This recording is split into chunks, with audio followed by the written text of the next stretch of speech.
my nephew had a dream at one point. Someone made a little animated thing out of it and put it on the internet, which is quite cool. So he'd go to bed with his little night hat and his sword, and he'd put him on his bed, and then at night he'd wake up screaming, and that happened for a very long time. And so it happened one day, and I was sitting with him and his family at the breakfast table, and I said, did you have a dream? And he said, oh yes, I had a dream. I said, well, you know, what was your dream?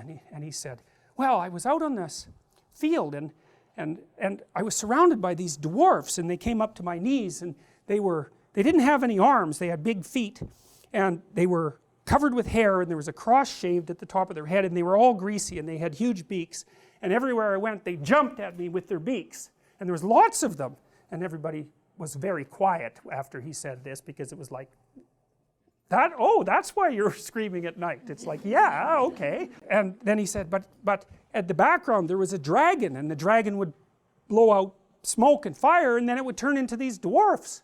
So it's like, man, that kid had a problem, right? It was like, well, what are you going to do? You fight off a dwarf, who cares? It's like, puff, 10 more. That's life, man. That's life.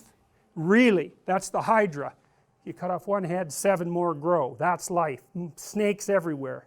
And you get rid of one, there'll be more. And so he figured that out. It's a hell of an existential shock when you're 4. And so he's like, he's a knight, he's thinking, what do I do about these dwarfs? Well, there's too many of them, but there's a dragon. Well, so I said, well, what could you do about that? Right? Loaded question. It implies that you could do something about that. Well, he kind of knew that, which is why he was running around like a knight. He kind of figured that out. And he said, well, I get my dad, and I jump up on the dragon, and I poke out both of its eyes with my sword, and then I go right down its stomach to the place where the fire came out, the firebox, and then I'd carve a piece of the firebox out, and I'd make a shield. And that would be the end of that. And I thought, wow, good work, kid, like, you really got it, right? It's the central human story. There's the terrible unknown, right? Fire breathing, generating trouble, and what do? You confront that, and by confronting it you get stronger. And that was the end of his night terrors, by the way, which seems too good to be true, but it is actually true, because I followed up with his mother for a long time, and that was that. He catalyzed that part of his identity.